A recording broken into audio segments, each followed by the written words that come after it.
Thank you. Good evening and welcome to the South Burlington Development Review Board meeting for January 3rd, 2024. Happy New Year, everyone. This meeting is being recorded.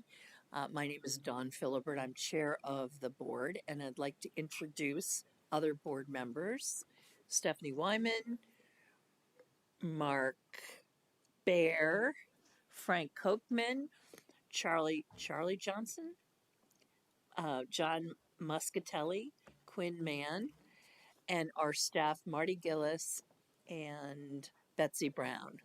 Thank you for coming. There are a number of ways to participate in tonight's hearing, one of which is to attend, as many of you are doing. The other way is to attend virtually online. And if you're doing that, please make sure and if you're here in person, please make sure you sign in and the sign-in sheet out back to register your participation. You can do so if you're online by signing into the chat room and providing your contact information. If you're phoning in, which is the third way to participate, please send an email with your contact information to MKEENE for Marla Keene at southburlingtonvt.gov. Okay, let's go ahead and get started. First, emergency evacuation procedures. In the event of an emergency, you would exit one of the two doors in the back corners of the auditorium and turn left or turn right, and you'll be outside. Hopefully that will not be an issue ever.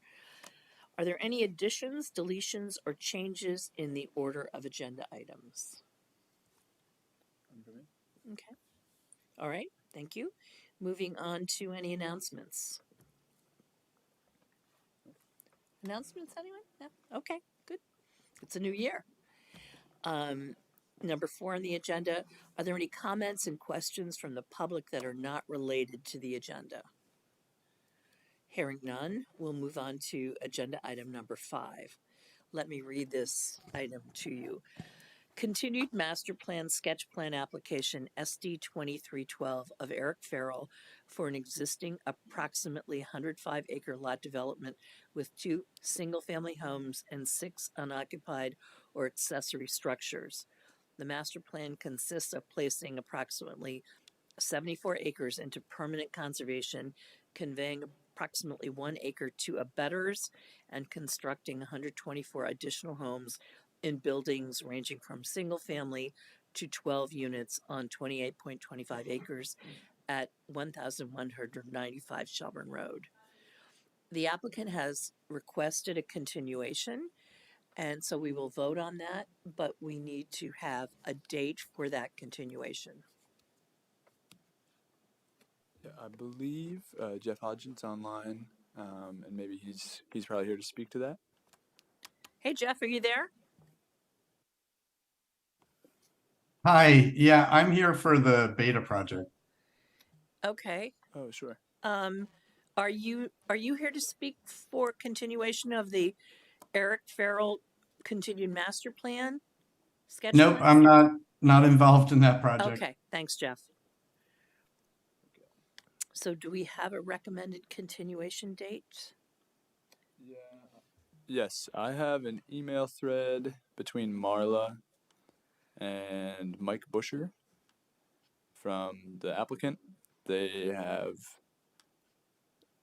did not finalize the email thread, but they had discussed the date of February 20th.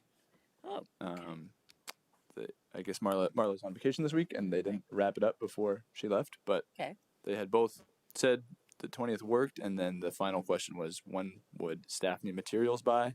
And that was not resolved, but I assume that's probably not an issue. Or at the very least, we can continue to the 20th, and then if that's an issue, we can bump it further. We'll figure it out. But okay. both parties have expressed that the 20th is okay. So I would entertain a motion to continue SD 2312 to February 20th, 2024.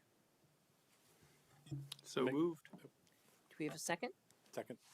Thank you. Any discussion? All in favor? I'm gonna need to abstain. Okay, thanks. I'm abstaining as well. Okay, thank you. So all in favor of continuing SD 2312 to February 20th, say aye. Aye. Any opposed? No. Abstentions? Okay. We will see them back here on February 20th. Okay. Item number 6 on the agenda. Oh, yeah, come on up. I always forget to ask if there are any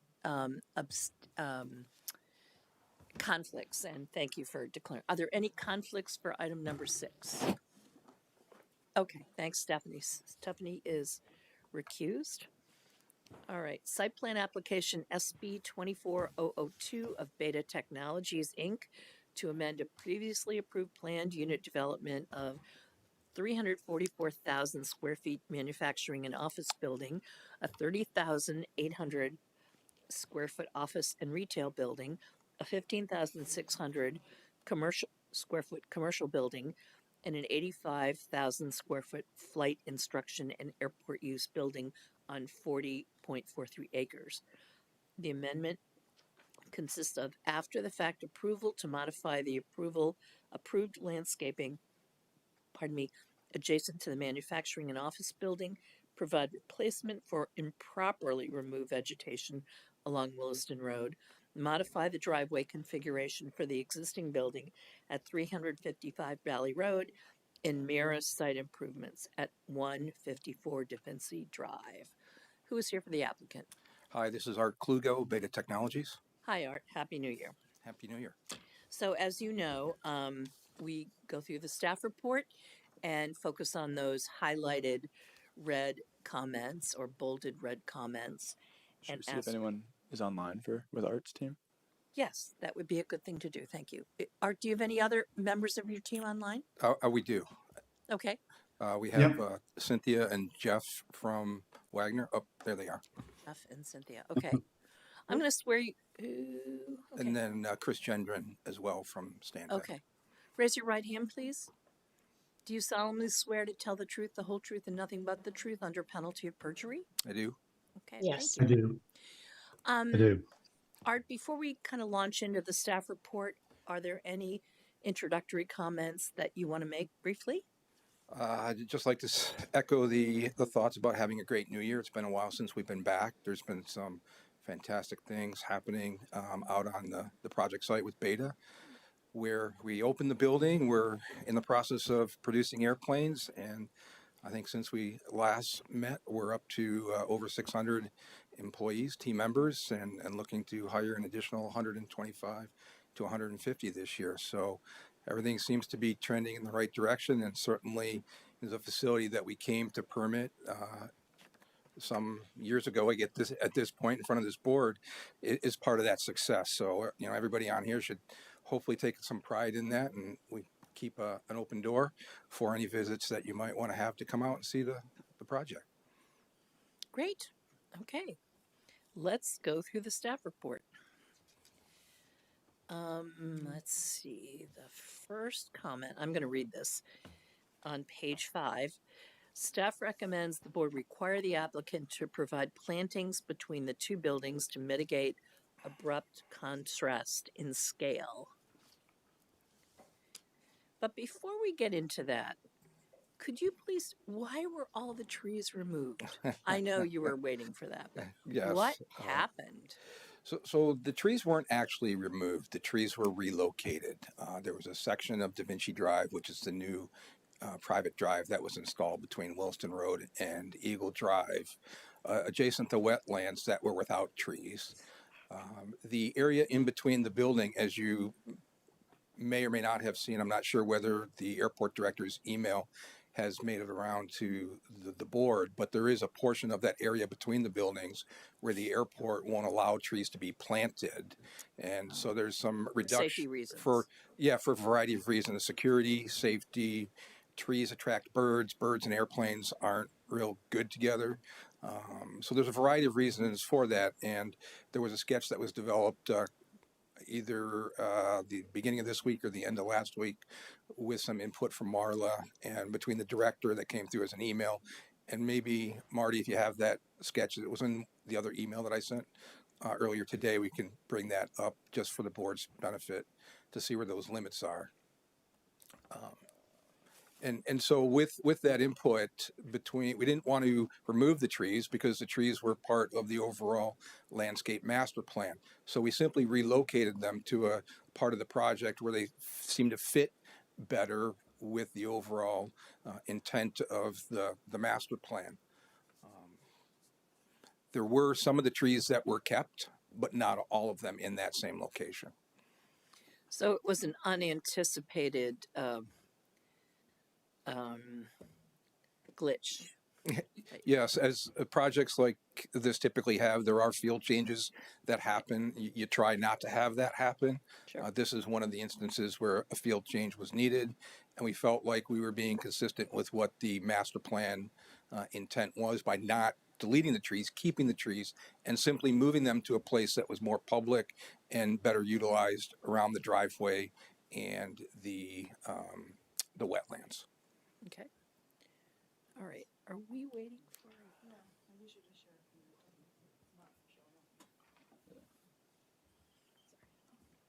Hold on. We're waiting.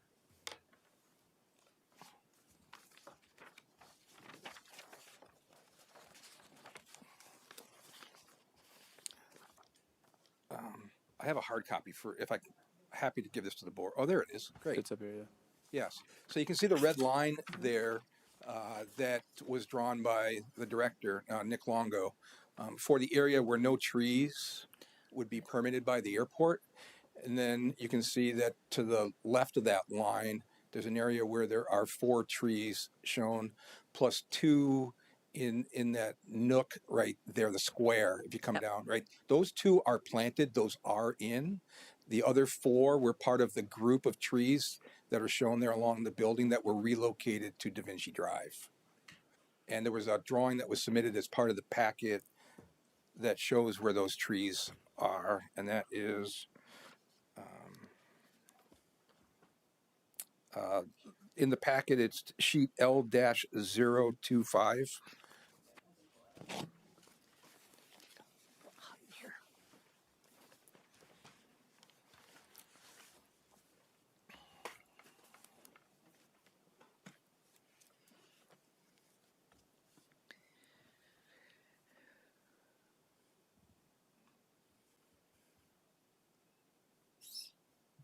What was the page number again? Sorry. L-02 or 205, sorry. 2. Okay. Yeah, 205. Oh, I'm not sure. Let's see. Okay, got it. Thanks, Betsy. You're welcome. And while you're pulling that up, I should note that in addition to relocating those trees, we actually, to make sure that trees were consistent with the other trees planted along Da Vinci Drive, the size of the tree was increased, and so our landscape budget actually increased. Mm-hmm. It was almost a 2-for-1 increase in the landscape budget Wow. as we relocated those trees to make sure that that drive was consistent with the trees that were permitted under the original approval. Okay. Thanks for that additional information. So here at the lower part of the plan there, you can see where the trees were moved to, and then the top part of the plan shows where the trees came from. Okay. Questions, board? And what's on the other side of the trees in the plan as approved? Do you understand the question? I don't, Frank, no. The trees in the plan as approved separate 2 structures? They do, so, What's on either side Yeah. of the trees as approved? great. As So, opposed to as installed? yep, on the right-hand side of the trees is the new production facility. On the left-hand side of the trees is a hangar, which the airport notes as the south hangar. It's the new location where the Burlington Technical Center will be going. There was a previous tenant that has moved out, and so the airport is working with the technical center, their consultants. There you go. Great. So that yellow building right there. Would you stick with that previous plan for a minute, please? Will do. Is your mic on? Would you stick with the previous plan? Yeah, because I'm so do those buildings exist in fact? They do. Both of them, the building to the right, the production facility, is recently completed and opened. The building to the left was an existing building that is unoccupied as far as I know, but is going through a design phase for the relocated Burlington Technical Center aviation program. I'm not sure it matters, but I don't understand why they're not shown on the comparison plan as installed. Why have they disappeared on that plan? Because that is the current, that bottom plan is intended to represent the current condition after the trees were moved.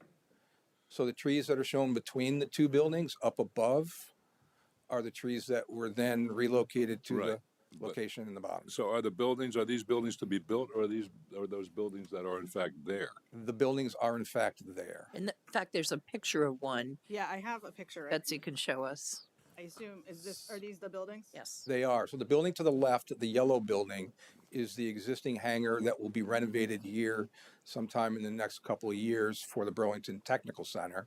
The building to the right, which is the white building, is the building that was recently finished, which is Beta's production facility.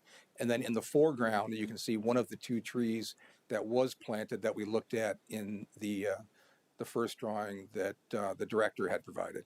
So if I'm looking at it correctly, if I'm looking at the photo correctly, there's only a little bit of window to look out of. In the white building, I don't know where you'd be standing even to look out the window. Where would you be standing? Can you look out the window, or is that just a light window that's not accessible? So there are no windows in the foreground there on the first floor to look out of. There is a door halfway down in that shot, which is an aluminum frame and glass door, like a typical storefront door, like if you were walking into City Hall here. And then everything else is solid along that line for security reasons. The windows that you see up above are on the second floor, and those are in the office and office support spaces.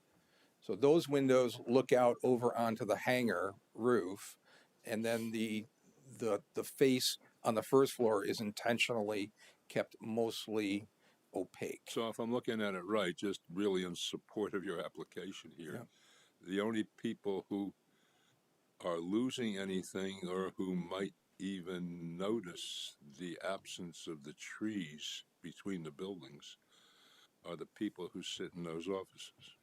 Correct. I mean, there's not the other wall is totally blank, the one across the way. So. Correct. However, when we move on to number 2, it addresses that. So, Mark, did you have a question? Yeah. So when you met with the airport director and he sort of put a line through it and said, "Thou shalt not plant beyond this line," Right.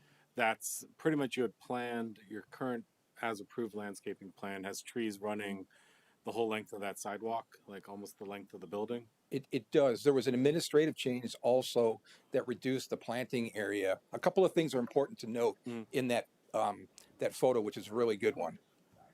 Yeah. So our lease line runs down the edge of that transformer, which you can see about halfway down the picture, the gray-green box. The sidewalk that you see on the right-hand side adjacent our building used to sit right along the edge of the building, and it was moved away from the building 4 feet to allow for drip edge and rainwater, stormwater management. That reduced some of the landscape area that was available for the plantings. And then you can see on the left-hand side in the yellow building, the white overhead door. If you were to draw a line perpendicular between the two buildings, that's where that red line is that's referenced on the director's email. That's about it where the overhead door is. Yeah, Okay. on our side, Yeah. close in the foreground of the overhead door, correct. So, so what you basically did was you decided. That sounds condescending, but you decided to take all the trees rather than just the ones beyond the line he said to remove, and you moved them along Da Vinci Drive. Yeah, there were some conversations that happened, some time ago that there was a potential that the two buildings would be connected. So besides the utilities that run underground in that green space and the potential for a future connection to the building, we felt that the other 4 trees that would remain would be better served along Da Vinci Drive where they were relocated. Are there any current existing potential conflicts with the underground utilities and the root ball for the 4 trees that could have remained beyond the line? There are underground utilities there. Okay. Yeah. Okay. Maybe I'm just missing something. I mean, I don't. Well, I have another issue, which is why you're here after the fact, which I don't quite understand. But come back to that later. But as far as on the merits, is there something in the foreground? I mean, this is from an aesthetic standpoint, this looks like a complete non-issue. What's a non-issue, Frank? Pardon? What's a non-issue? The removal of trees from between these buildings seems to be This is Larry from the airport. It's a great idea. quite unimportant. Jeff, is that you? Now, this is Larry from the airport. It makes sense where Beta put them from an aesthetic standpoint rather than here. I mean, even they're not even going to get sun here, so they wouldn't even grow very well. So and they can't be here anyway because of the attracting of wildlife. So thank you. And Larry Lackey, Burlington Airport. So does anyone have any burning issues before we move on to 2? Because 2 is kind of related. Well, can we just stick with one for 1 second? Sure. So I think staff's kind of point here was that there is no maybe out the window benefit for this landscaping, but staff, I guess, just looking at the language of the LDRs, subsection C here, 1406C, developments are supposed to minimize and mitigate abrupt contrasts in scale. And so I guess staff's feeling was that in the initial application, one of the ways that the applicant had mitigated the abrupt contrast in scale between the existing yellow building and the new white building was through the provision of this landscaping that somehow softened the difference between the two. And so I think that's kind of where the comment comes from, and less from like a what does it look like out your window standpoint, but more of the the softening of the transition. So that's kind of, I think, the merit that we're debating, and not so much whether anyone's going to get any visual enjoyment out of it, because I think we can all agree that's pretty minimal. I keep coming back to the same thing. Mitigate it for whose benefit? I mean, it looks totally obscure. Am I missing something about the view? Is there something in the foreground that people are in fact going to spend a lot of time looking down that channel? Or is there I suppose only if you were going up and down Da Vinci Drive would you look into that channel. Mitigated. And maybe at this point, Marty, it might be good to bring up those other 2 photos that I sent earlier today. I wasn't sure whether we would need them, but it seems like a good reference point given where the conversation's at. I think one thing to keep in mind is that, the as installed picture looks like something that we should have asked for or should have been put in the first place, those trees along Da Vinci Drive. So the fact that they weren't and these approved trees were moved to there, I think is a fair compromise to get some, because I think those look better than some trees in between 2 industrial buildings. That's it? Yeah. And if you scroll to the bottom to your question, Frank, you can see that most of what happens, is anybody going to walk down there? Is there some benefit or enjoyment? That is a completely utilitarian corridor. It's adjacent the loading dock. You can see the 4 bays of the loading dock in there, and it really isn't. It's a different experience than what we're trying to create out in front of the building, where you have all the open areas that we've talked about and we're part of the master plan, which will eventually extend over to phase 2. This design is not about art, and it doesn't need to be. And I think the net change is an improvement. I still don't know why you couldn't have come here first, though. Any explanation for that? We were moving fast and you guys were busy. Other than that, I don't really have anything. I mean, it's one of those decisions you make in real time, Frank, and we felt like we were being consistent with, what the intent was. So we felt like we were doing what was right for the project and for the master plan, which was approved by this board in good faith. Fortunately, we've got a 40-acre development here. We've built 200,000 square feet. roughly $150 million, and we have 3 after the fact things that we're coming back for on the project. You don't like to come back for any, but all in all, given the approach that we took and how we tried to look at it through the lens of the Development Review Board, we feel good about the outcome and where those trees landed. I just don't like our rep for being pushovers, that's all. I don't think you have that rep, but that's All right, let's move on to number 2. This is about the need for additional landscaping between the hangar and the building. So, what are your thoughts about this comment? First of all, I completely agree with this comment when you're dealing with incompatible uses. What we have here is an airport where we have 2 hangars next to each other in an area which is really beachfront. There is not a lot of land available at the airport, and really from a highest and best use perspective, any square foot that we can use that faces the apron and then has access to the taxiway should be utilized in that capacity. So as we talked, there are some areas where the airport won't allow us to continue to build between the buildings. There are some other areas as we come back to the foreground towards the loading dock where there is some opportunity. So with that in mind, I would suggest that the finished condition that we have up there is the appropriate condition. So, board, the staff comment is calling for additional landscaping between the buildings. I'm sorry, forgive me for not having it firmly enough in mind. We're still talking about the same building? Yes. Thank you. So, is there any landscaping that could be put in that would not attract wildlife and compromise safety? No, I don't That's- think so. no, I'm sorry, Marty? Larry said no. Okay. yeah, no, that makes no sense to put trees between those 2 buildings. So, I didn't hear you. I'm sorry. Larry, yeah, sorry. could you In the repeat? airport, it doesn't make any sense to put trees between those 2 buildings. Is there any other kind of landscaping other than trees that could be put there? For what? I mean, barely for who? I mean, makes no sense. I mean, this is a corridor that's barely seen. Yeah, Like- even low spreading shrubs attract ground nesting birds. So Okay. there really aren't, there's not much you could do between there, and no one would see it if it was low anyway. Okay, thank you. Board, do you agree with that?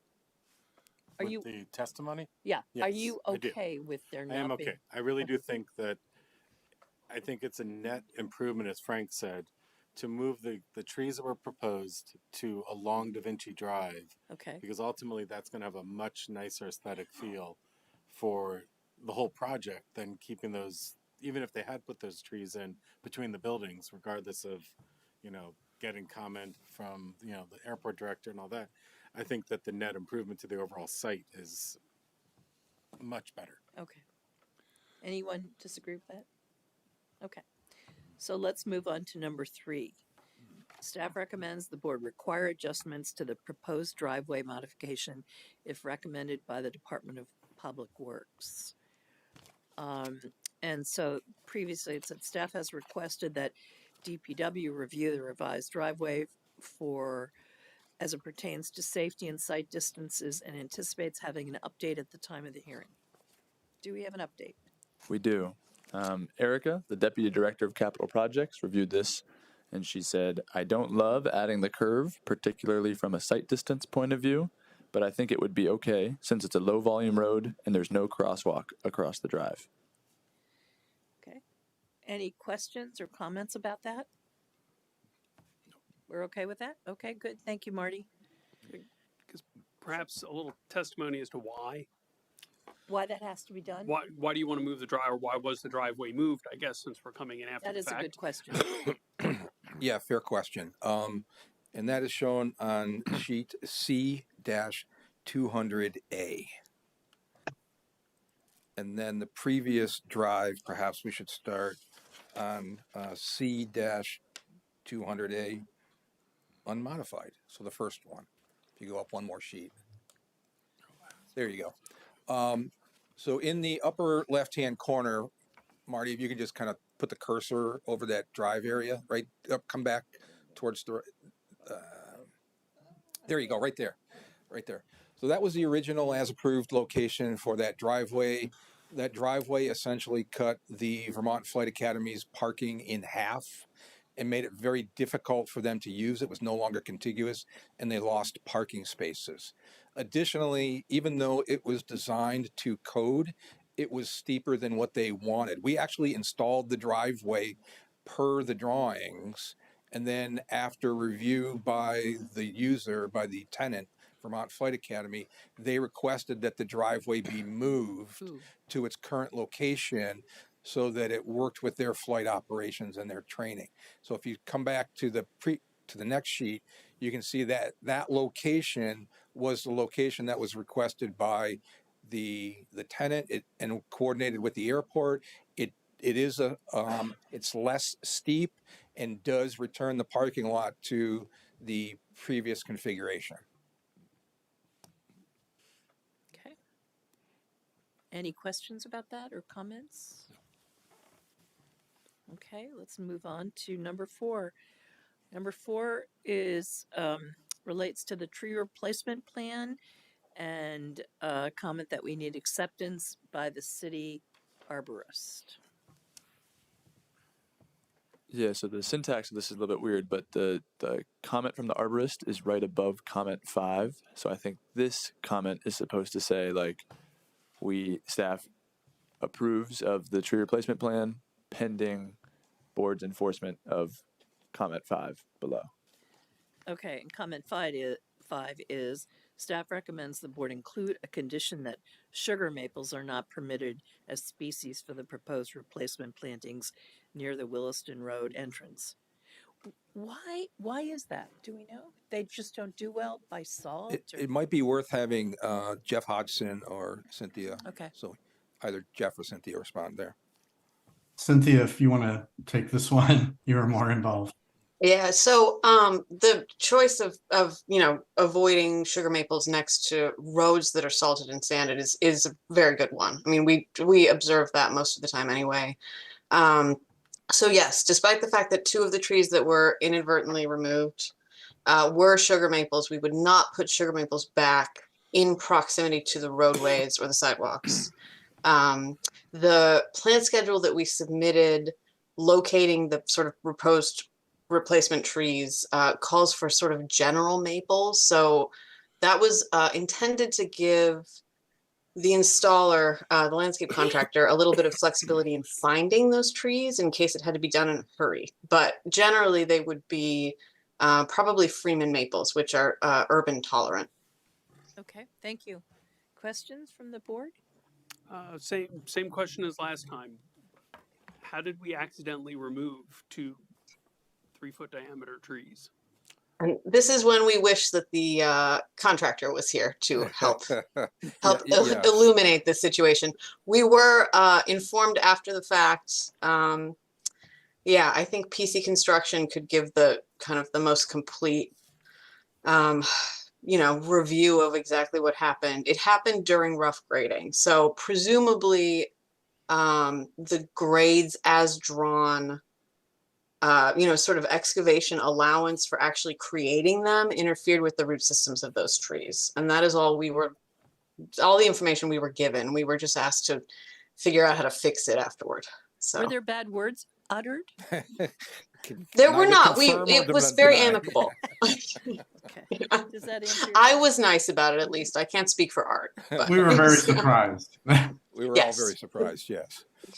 Well, one of the difficulties here, I mean, the trees that removed were really big trees. They're mature. 34 inches is that's good size. Is a heck of a tree. Yeah, exactly. And that is really what drove the extent of the proposed replacements that the arborist looked at. Is we wanted to replace inch for inch. to make sure that we felt like we were, again, in good faith and being consistent with what we set out to do here overall in the master plan, that we were being consistent. So, but so help me out. The short-term effect of whatever you're going to plant will be what? I mean, what is the diameter of the replacements that are going in? Not 34 inches. I mean, Well, if you bring No, up it just, this, yeah, the typical thing to do is replace the total inches with smaller trees. Yeah. Typical compared to what? Because inch per inch really doesn't tell you much. They Well, that's accidentally what, took down 1,866 square inches of tree.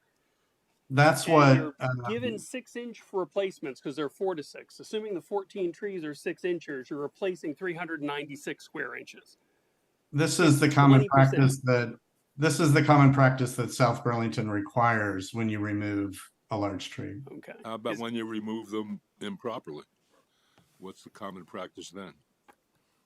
It's the same, you know, you Really? What's the have up the precedent inches. for that says it's the same?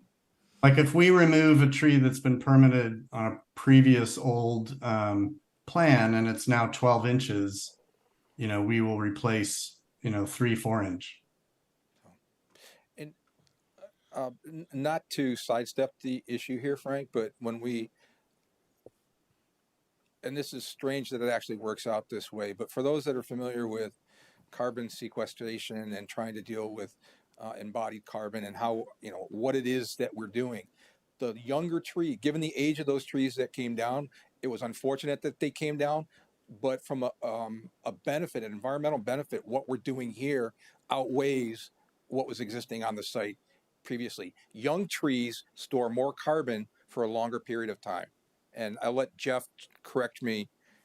No, you're correct. And, you know, while it sounds like these trees were big, they didn't have big canopies. I mean, they were big trunks. They were growing in kind of a confined space previously. So, But it looks like, John, you have some thoughts to add. I can pull some articles. My wife is way deep into this. And in fact, she gave me an article and suggested I bring it, which I didn't. So, of course, she was right, as she usually is, that I should have that larger trees are actually sequester a lot more. This idea that you can cut down large trees and those small ones that grow are somehow doing more is not correct from anything that I've seen. But You mean it is? we can have a scholarly paper exchange and see what the case is. My question for Marty is there anything in the LDRs about this inch for inch replacement, given that it's really a square inch thing, not a linear inch? Yeah, I don't believe the LDRs get specific enough to differentiate between volume and linear width. And our typical practice has been in those situations to just do linear width with the assumption that the trees will, I guess, grow back to some amount of volume. But yeah, removal of trees with a caliper of greater than 5 inches requires DRB review. So that's why that's one of the reasons why they're here. But yeah, inch for inch is historically by our department been defined as linear as opposed to volume. Okay. Other I'll questions? also, And I would like to point, and I don't know quite how this all works technically, it's been a while since I've been on the board, is that staff did administratively approve the replacement plan. What we're supposed to be focused on here tonight is the type of trees that are being installed and the proximity to the road to make sure that the remediation plan that we're proposing that was accepted by staff succeeds in the long term, that we're not short-circuiting that by planting the wrong plants. I don't think so. I think we haven't approved, the board will approve the replacement plan, but I think staff just, the comment here is that staff considers it to be acceptable. So our recommendation is that the board approve, but we haven't approved it. We don't have the authority to do that. Yeah, thanks for that clarification, Yeah. Marty. Thank you. Okay, that's the last staff comment. Does anyone have any final questions or comments before we vote to close this hearing? I'm with John. Yeah, well,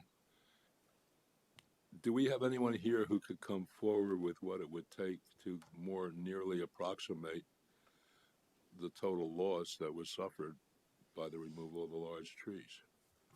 From I guess, how do you want to quantify that? A volume of wood or Well, fade? John had a measure. Carbon? I don't have a better one, and I don't have an alternative. But What about the city arborist? I mean, yeah, I could definitely ask the city arborist to do a little bit of research or provide some testimony, but just, I guess, I want to be specific in what I'm asking him to do. I guess what I would add to this is obviously something that's a bit of a hot button for me, but a policy like we have encourages developers to take trees down. Sure. Because there's a big tree, you can get rid of it and you can replace it cheap. There's really, they don't ask permission before or later. They're doing it after the fact, but there's no penalty. It's a policy that's designed to encourage the removal of large trees, It's a perverse incentive. which from an urban forestry standpoint is just insane. The benefit that we get from urban trees is just huge. So, if that's the way it's been done, then it has, and perhaps we need to talk to planning or city council or something to take a harder look at that. But it's a reverse incentive. It's not at all what we should be encouraging. Yeah, I don't disagree. I guess one. And I would also point out that I would hope that whatever cost you incur from this, you're going to go back after whoever took the trees down and knock that off their contract. But that's between you and your sub. But if it was a mistake, then somebody needs to pony up, and the cost of 14 4 to 6 inch trees is nothing compared to the trees that were removed. Yeah, and so I think to that point, I'm not familiar with the details of this landscaping budget, but it is possible for developers to get landscaping, like budget credit, for preserving trees of significant value. So if they had preserved this tree and that had been worth 30 grand on their landscaping budget, then they would be required to kind of replace 30 grand worth of trees, or at least they'd have to maintain their, our landscaping budget requires that a certain percentage of your development costs be reflected in the landscaping. And so if you use preservation of existing trees towards that budget, and then you remove the trees, presumably your budget would be under what was approved, and you would have to go dollar for dollar to get back up to that. I think that you guys were pretty far over your minimum landscaping budget, and so it's a non-factor here. But I'm not certain if. No, you're entirely correct, Marty. We exceeded. I don't want to say significantly, but it was significant, just given the scale of the project that we're at on the landscape budget. So even in this the situation, tree, no benefit, but in other ones, John, there would be an incentive for a developer to either retain the tree or there'd be tens of thousands of dollars worth of remediation. just an example, the trees we put along Da Vinci Drive were $20,000 more than the trees we took out of between the two buildings. So we doubled what we spent there. yeah, and for those of you that I worked with on the DRB, I believe in responsible development. I understand completely what you're saying, John, and unfortunately there are developers that will take the easy way out. I think, and I hope that the board's opinion of the project that we constructed is that we did go above and beyond, and we walked the walk and talked the talk here, that we have a very, very, very good development plan. this is not an ad hominem objection. It goes to the substance. No one's suggesting that it is not overall a good development. But we have this is very much unlike the removal of the trees between the buildings. Fair enough. This is a real detriment to the project, and the replacement is inadequate. Seems to be inadequate. And before I even ruled on it, I'd like to hear from a wider variety of sources what the potential fixes are. And not just accept this as a yes, no, and just hold it open and get a little more imagination thrown into the mix. Mark, did you want to say something too? Go ahead. I mean, I think one thing to keep in mind is that the trees were existing. Removing them is got a financial hit to the applicant because they do have to replace them with 14 trees. You can go through the calculation and the logical and ecological discussion of whether that's an equal for equal, match. but the trees were existing and they were removed, so they've got a financial hit to replace them. And I can only speak to the fact that historically, and again, I think, I've certainly said historically and been proven wrong, Frank, that, we have historically always done inch for inch. When a project does remove a tree that was meant to be part of the approval, the requirement has been inch for inch. You're talking caliper. Yes, caliper. Okay. Not volume, Right. square inch to square inch. That might be something that we need to go to the planning department, planning commission and say, change the regulations. But I think, and unless there's something in the regulations that says otherwise, historically we've always done caliper for caliper, inch Okay. for inch, So for the purpose of this project review, is your pleasure to continue this hearing and invite in the city arborist and any other appropriate expert to answer our questions about this? Personally, I don't feel we need to continue this. I think this is more of a down the road Okay. issue that we take up as a city policy. All right. Because, like I said, I can only speak to what we have always done in the past, Sure. and that is if a developer removes a tree that was part of an approved plan, they replace it caliper to caliper, Okay. I think that, they are, whether this, you can argue or discuss whether the benefits of the carbon footprint is being comparably replaced. Ultimately, they will, because, you have 14 trees that are going to grow to maturity. But for now, I don't feel we need to continue this for further information. Okay. What do others think? I disagree. Okay. Others? I'm looking at you, John.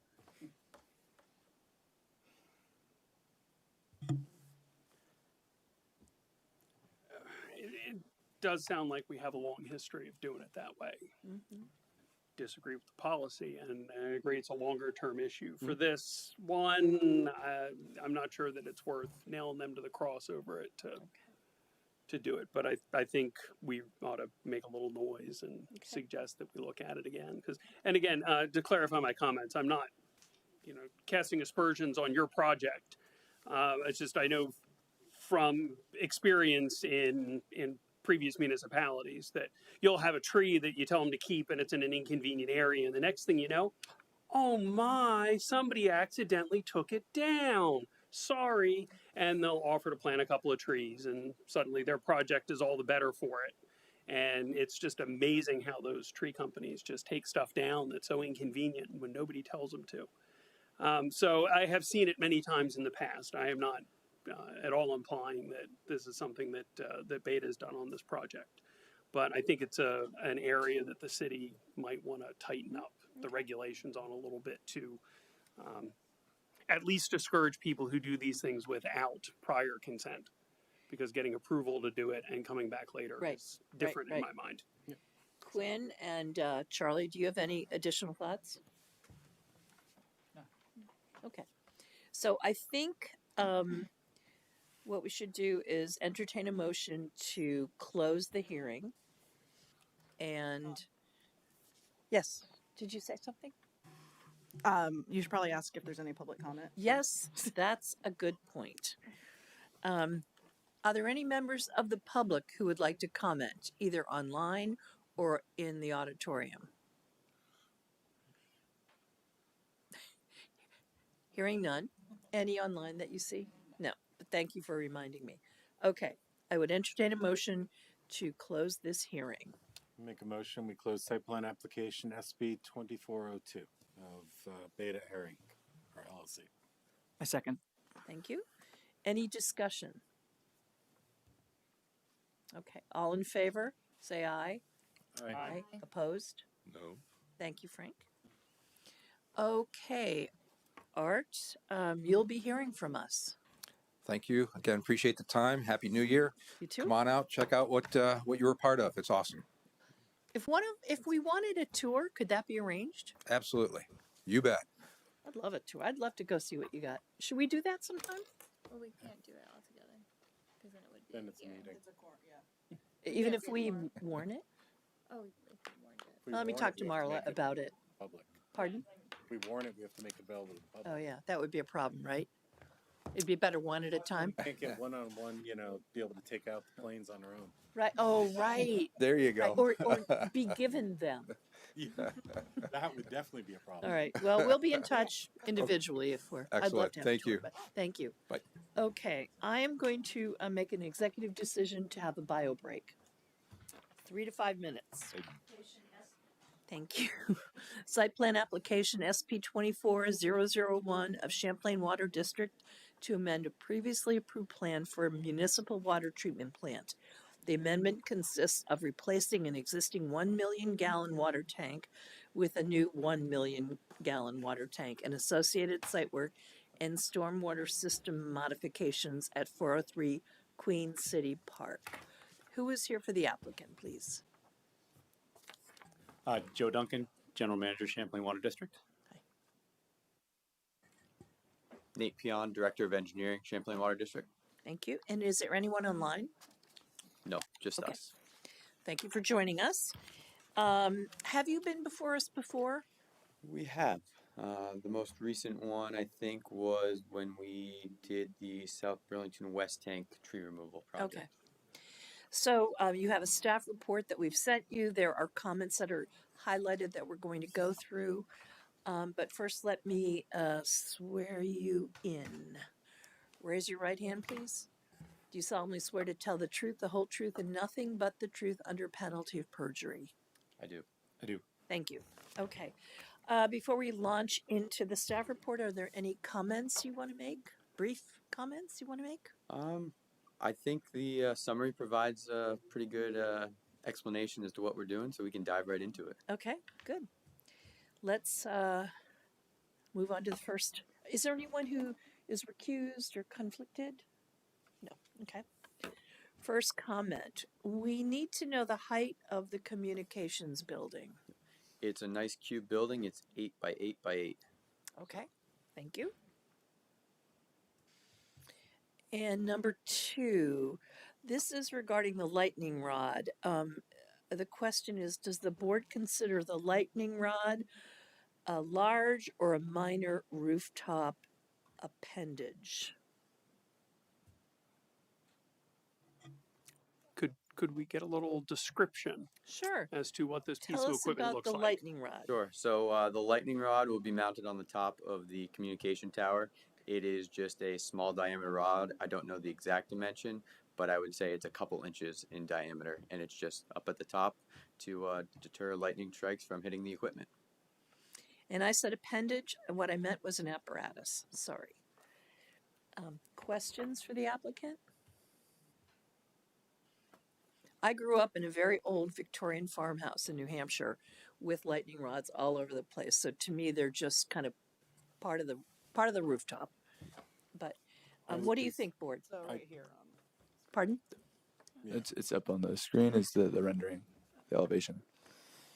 So there's. I personally would consider it a minor rooftop Yeah. apparatus. That would be my thought too. Does anyone object to that? Okay, great. Moving on, I'm going to read this. Comment number 3, staff recommends that the board ask the applicant to describe the history of 503 Queen City Park Road of the parcel there and its status today. Yeah, so the 503 Queen City Park Road is formerly a GMP-owned parcel. There was a large land swap back in the day between Howard Center, GMP, and Champlain Water District when CWD first came on board. CWD had first right of refusal for 503 Queen City Park Road with GMP. In 2016, we took advantage of that first right of refusal to purchase it, and we used that land to build the first tank that we were here for in 2016. That's a pre-stressed concrete tank that you see right at the intersection of Pine Street. Looking through our files, I was involved as the engineer at that time. My recollection is that we purchased that in 2016, so CWD owned that lot. In order to do the tank that was constructed in 2016, we merged into one big lot so that 503 no longer existed and the boundaries were from the potash to the GMP transformer station. and substation. And so I think that looking at some of the files, there appears to be a gap that 503 Queen City Park Road is still in existence when it's my understanding it's been merged. I apologize, I was out on vacation prior to this, so I didn't have a chance to talk with Nate about it. But if for some reason it hasn't been merged, the intent is that it should be, because that tank that got constructed pretty much sat right on the property line back when it was put in the tank closest to Queen City Park Road that you see there. So my understanding is that it's been merged, and perhaps the land records haven't caught up with that. And if you learn differently, you will come back to us? Yes. Okay. Yeah. One way or the other, we will make sure that it is merged into one lot, because that's what we're basing everything off for setbacks. Okay. Does it in fact, does the structure in fact sit on the line? The existing one does, and the proposed one also would. Yeah, you see it. Also will, right? Yes. You can see it on the drawing that they have now with the hand. The existing tank, which is the north tank, it goes almost right through the center of it, and then the south filter water tank, which we're meeting on today, would be almost fully on that 503 Queen City Park Road property. Would be wholly on the 503, did you say?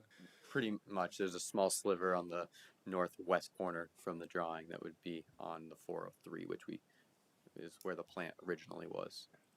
But yeah, as Joe mentioned, we'll look to resolve that if we can find the existing documentation, or be back in front of the DRB to get that resolved. Okay. Now you are not taxed, right? Correct. Did you have a question? How would we memorialize in some official way the consolidation of the lots? Through a land record, through a deed and a land record of documentation of merging it into one. It would be from us to us to one big parcel. Yes. I think you would need a straw deed for that, but you can do There is something to that. I would leave it to our attorneys to tell us exactly how to do it, but that would be the intent, is to make it one large lot. And if that happened, Marty, your objection would be relieved? Yeah, and I'm not sure that I have an objection now, because we obviously permitted the construction of the first water tank. So I just in looking through the records, I was like, I can't quite seem to find the subdivision application, but I was like, there must be some reason that it was okay to build the first one, because we wouldn't have permitted that on a building line. So I just wanted to see what the status was, and we can go back and forth over email or whatever if you guys find something in your land records, and we can talk to our legal team and see what, if anything, we need from you. But I'm not sure that I have an objection now. I just didn't know what the status was. But certainly clarification would be good. I recall Marty going through that process.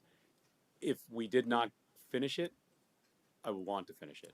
So, because I think it's in our best interest to make sure it's one Clean. Combined lot. Right. Okay. Any other questions or comments, board? Okay, number 4, the staircase. Is it being replaced or removed? Removed. There was an error in the drawings. It was discussed to be replaced at one point, and then through some grading changes, we decided to remove it. So we will revise that on any drawing that still shows it as to be replaced. Okay, thank you. Questions?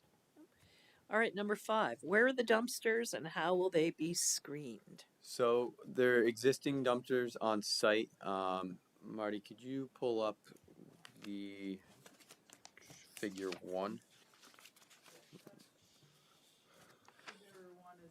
Figure 1 is up right now. Is this the right one? Yes, if you scroll. So if you look on the left-hand side, it's hard to see. There's 2 tanks, which we call the lake water tanks, towards the GMP substation. And then there's the existing maintenance garage on the left-hand side of the screen right now. And just below that, you see 3 lines opened just to the south of the maintenance garage. That is the dumpsters with the fence screening around it. Those are where the existing dumpsters are on site, and those are to be maintained there. We're not moving them or relocating them. They're staying in their current location. Okay, any questions, board? Number 6, how will the landscaping requirements be met? This is a tough thing to figure out, I would assume. Yeah, so landscaping, we've included 3 arbovitas where the existing tank is to be removed, which is shown on L101. Right there. Yes, so we've got 3 new arbovitas shown right where the existing tank is to be demolished, and we'll add that into our proposed project. So you're demolishing the arborvitae? No, No. the tank. We're Oh, demolishing. I see. The tank. Okay. Yep. Thank you. The circle you see there is an existing tank that is failing, and we will be demolishing that tank, putting parking in that spot, I see. and then constructing the new tank in the location that you see with the white circle there. So that is, and we're not taking down any other trees Okay. to do that, but we will be putting 3 arborvitae in where the tank that is being removed is located. Questions, board, comments? Yeah, I think I brought this one up. So Marla and I kind of caught this late in the process, but there are parking standards. We didn't think about this on our initial meeting because adding parking wasn't a huge part of this project, but the LDRs do require 1 major deciduous shade tree for every 5 parking spaces. We understand this requirement to apply only to the added parking spaces. In this case, there are 10 additional parking spaces. So that would require 2 major deciduous shade trees to be installed. Arborvitae wouldn't count as shade tree, but you could, replace the arborvitae with. There's no point to the arborvitae besides just meeting a dollar requirement. So you could replace them with shade trees if that worked for you or something like that. But yeah, Marlon and I didn't see a way that this one could be modified. So we just wanted to flag it for you here because we weren't able to do that earlier. Sure, and thank you for bringing that to our attention, Marty. We would probably look to swap out those arbovitas with 2 deciduous trees in the same location, essentially. Sure. So you're committing to that? Yes. Okay. Yep. Thank you. Okay, any questions? No. Location of snow storage. So if you go back to the figure 1, on those 5, sorry, let's go C1, sorry. At that same location where we were talking, where some new parking was being added, where the existing tank is to be demoed, we have a hatching on the left side, which shows no parking area. That would be a location where we do some snow. And then also on the opposite side on the right, the last parking spot has some open space. We would use that for snow storage as well. Okay, questions? Okay, and the last staff comment is a long one, and it's kind of a discussion issue. Let me read the beginning of it.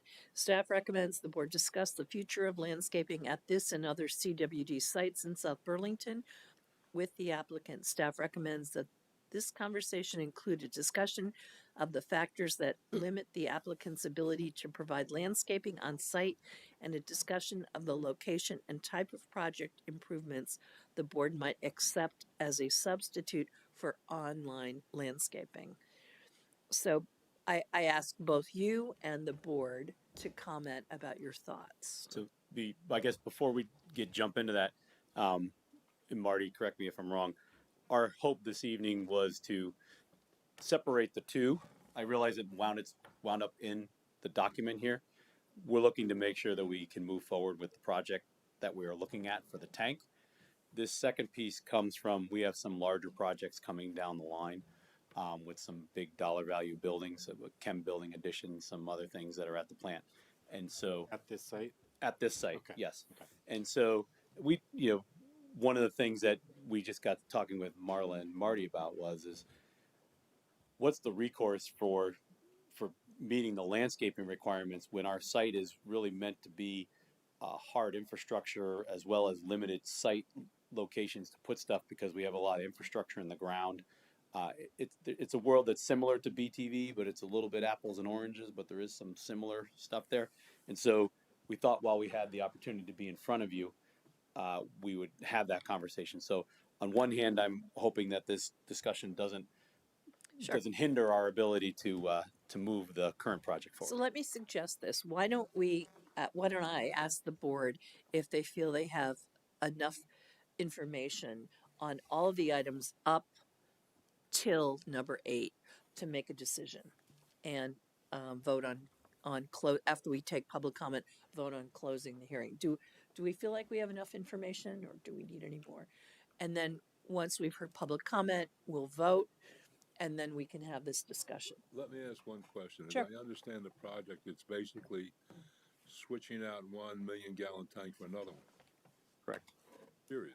Pretty much, right? Yes. A couple of more parking spaces and that's it. And a radio tower. In the building, the 8x8 radio building. Yeah. Yeah, I got enough.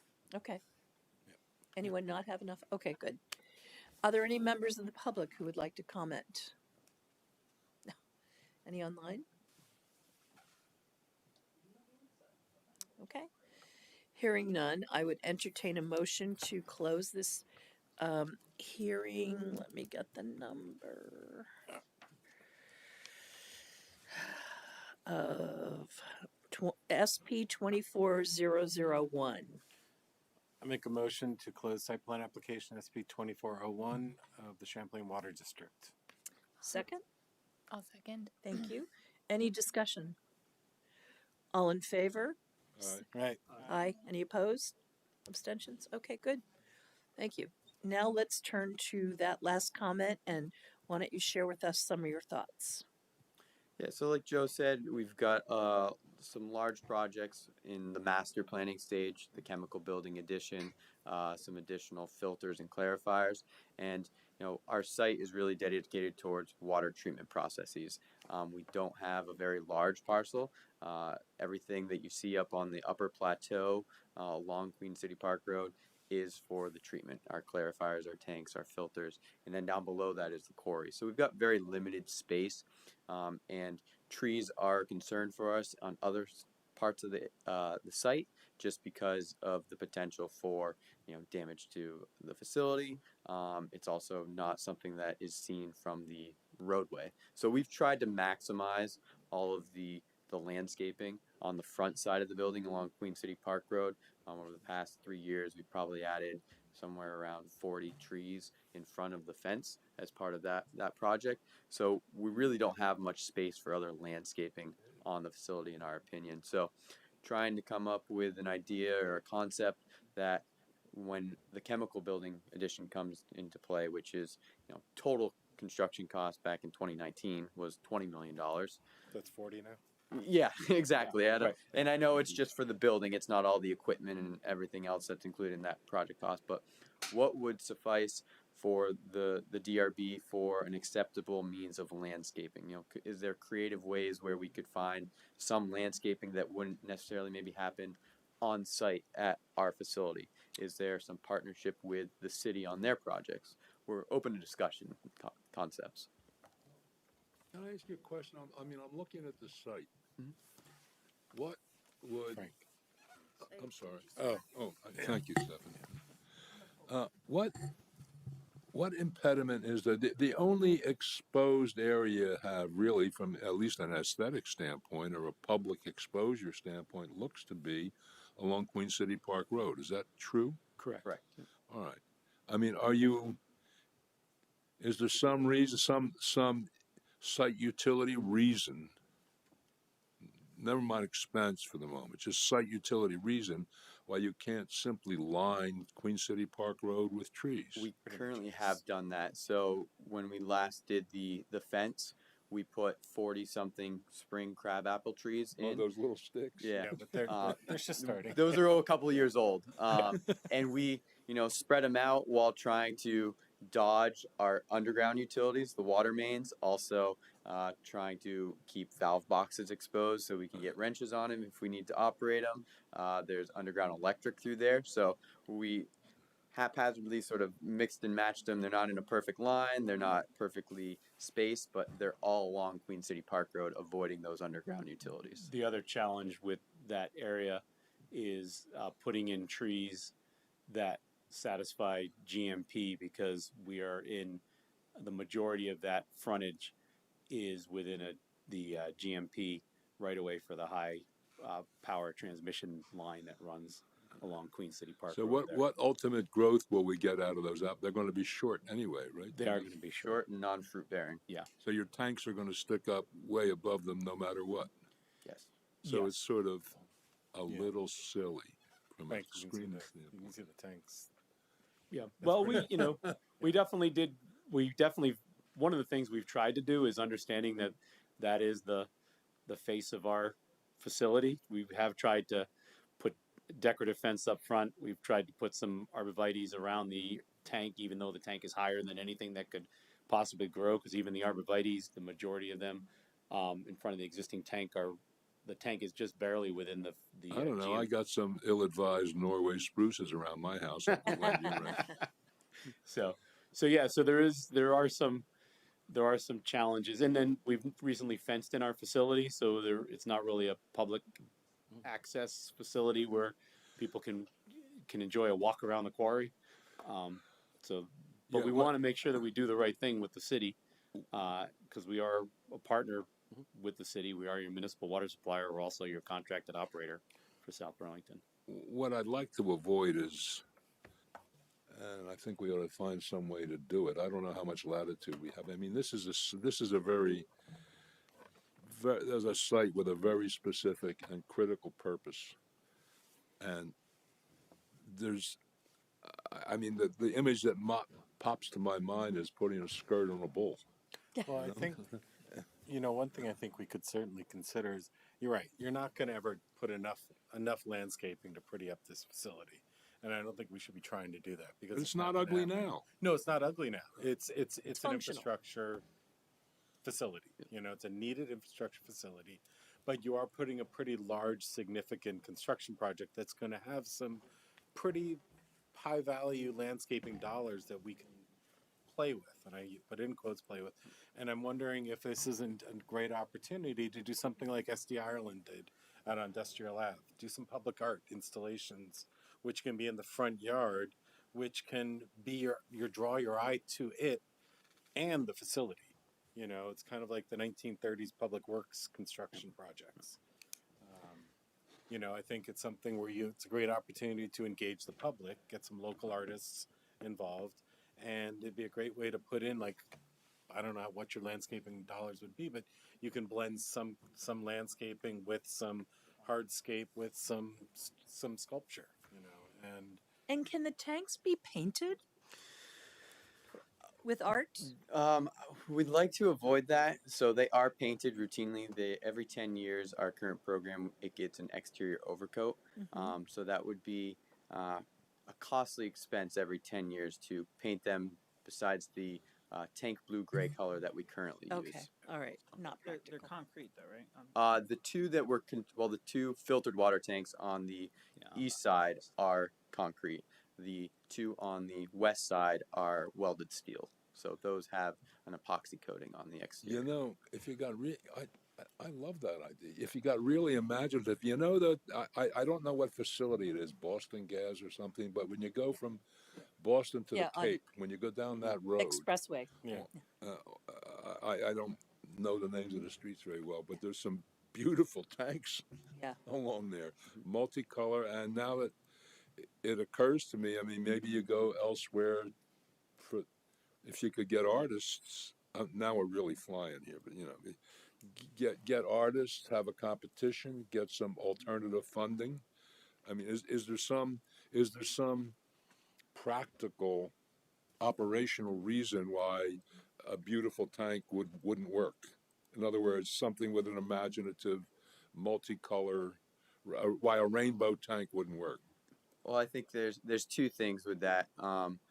One, Act 250. I know we had to do some things with the Colchester South tank. That one actually is painted different color because it was supposed to match the sky blue.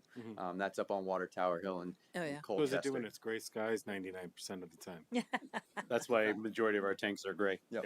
Except for that one. Yeah. But for the concrete tanks, I'd caution, those do have the opportunity to leach out calcium, so it causes the paint to dull, and then you get some blotching. So That would be one concern with painting the concrete tanks. And then the steel, as I mentioned, we have a long-term maintenance contract with our tank contractor. As part of that program, it's every 10 years it receives an overcoat. That's built into the cost. And that would be, I think, quite an additional expense to have to do that every 10 years to retouch up that paint. Part of where I'm sorry. I strongly recommend not painting the concrete tanks. Thank you. Agreed. So what does Boston Gas do? A lot of their stuff, I think, is welded steel, which is a different. Okay. That is definitely a different material that does allow for different types of coatings Okay. to go onto it. All right. Okay, so not a good idea to have art on the tanks. None of the tanks, but I think the front yard is a great opportunity to sort of explore some options for some public art installations. You know, the berming and the variations that was done in front of Tech Park. You know, in the under the right of way. You know, really lends itself. I mean, I know you have underground utilities. You've got tanks. You've got everything else. But, I'm not talking about putting up an 8-foot or 10-foot berm. I'm talking some undulation with some selected plantings and maybe some art sculpture would be a nice way to. I don't think we're trying to hide it. I think we're trying to accentuate, the site. Yeah, I get what you're saying. The other thing I guess I'll toss out too is from a connection standpoint, we draw our water out of the lake at Red Rocks Park. We have a pump station down on there. And someday we'll be doing work down on that building. Probably won't be a large building addition, but there will be stuff down there. And so if there's anything in connection with Red Rocks Park that's out there is something that we haven't fully vetted what it would be, but it's looking for things that, like you talk about, would support the mission and culture of Champlain Water District and kind of tell people who we are and what we do. Those are things that I think, we would value. Cool sculpture of Champ that doesn't get burned in effigy. So what do we need to do with this, Marty? This is just kind of an open discussion. I think They don't need to commit to there's no issue. Like, we already closed the hearing because you have everything you need to make a decision on that one. This was just kind of a what if, instead of $20,000, your radio tower was going to cost $20 million. How on earth would they have fit? Yeah. That much landscaping on this site, and it would require some creative thinking, and we've definitely heard some ideas. And I don't know if you guys feel satisfied with. I guess it was just supposed to be an open discussion and talk about what kind of stuff is out there. I know that Marla and I had talked in our staff report about the airport, but it's kind of a different analogy because the airport owns a ton of land right next to the airport, and it's a lot easier to put landscaping on your adjacent property, where you guys don't really have that opportunity. So given this part of the city, I don't think we're looking to say $20 million building is, I don't know how much that landscaping. I don't think we want to say take and stuff all that landscape in the front of the site just to try to hide it more. I think that'd be a waste, because we're not kidding ourselves that this is a wastewater treatment plant. Right. Let's find a creative way of accentuating the look of it. And I think that's kind of what I would gather from the conversation, is that it sounds like the board is willing to entertain different things. I think Mark had some excellent ideas, and you'd mentioned before, partnering with the city.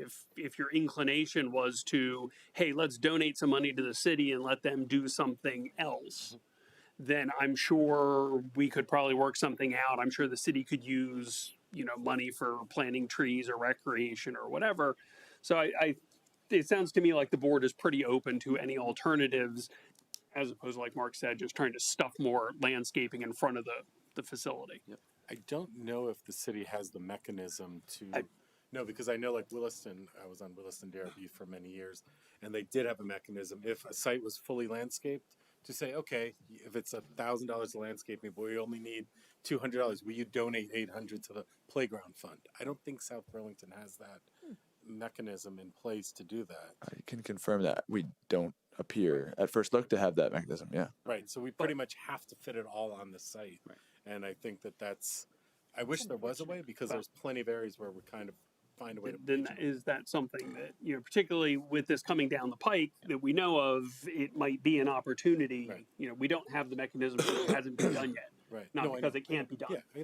So if this is something that we want to fly up to planning board, city council, whatever, and say, hey, you guys might want to think about making this possible. It might have use in this case, and it may well have use in other cases too. Yeah. So it's probably worth it. And if you've got a bit of a runway before you come at this, nothing happens fast in city government. So that would think give them you some do have time to. I think you do have to have a specific thing it can go to. It can't go to like a general fund to be used as you want. You have to sort of have a planned thing for it. I think that that concept would be advantageous for us, and like Joe alluded to, I mean, we're years out for the next building expansion at the plant, so it offers an opportunity and time to maybe discuss that with planning and zoning, the city council, as an opportunity for CWD. Yeah. So. Kind of like a TDR for Yes, landscaping. exactly. Yeah. Yeah. Well, we appreciate the conversation because the idea was, as Marty said, was just toss it out there to you and you hear what your thoughts are to kind of get things in motion because we're a ways out. But at the same time, it was fresh in our minds knowing that we're bumping up against where we are. And as I said earlier, we're part of this community. All of our major infrastructure is located here in South Burlington. We want to make sure we do our part, but we're at a point where, we just don't know how that would happen. Well, I think this is a good discussion and appreciate your openness and your thoughtfulness about this. So Likewise, thank you. thank you. So, thank you. And we will be in touch. Okay, perfect. One last thought. The city does have a public art committee, doesn't it? Yes. Your wife was one of the. Maybe you could engage in some kind of repartee or conversation with the public art committee and see if because those are the people who are concerned with this kind of, with beautifying spaces, and maybe they'll have some ideas that are useful. Great. And sources of money too. Okay. Thank you. Thank you. Have a great We're evening. moving on to item number 8, and this is minutes of November 2nd, 7th, 21st, and 5th. I would entertain a motion to approve those minutes or offer any amendments. Do we motion to close? Yes, we do. Okay. I'll move to approve the minutes as presented. Second? Second. Any discussion? Okay, all in favor? Aye. Aye. Aye. Thank you. I think that's it for tonight. Any other business? Big billboard here. Okay, thank you. And Happy New Year, everyone. Yes.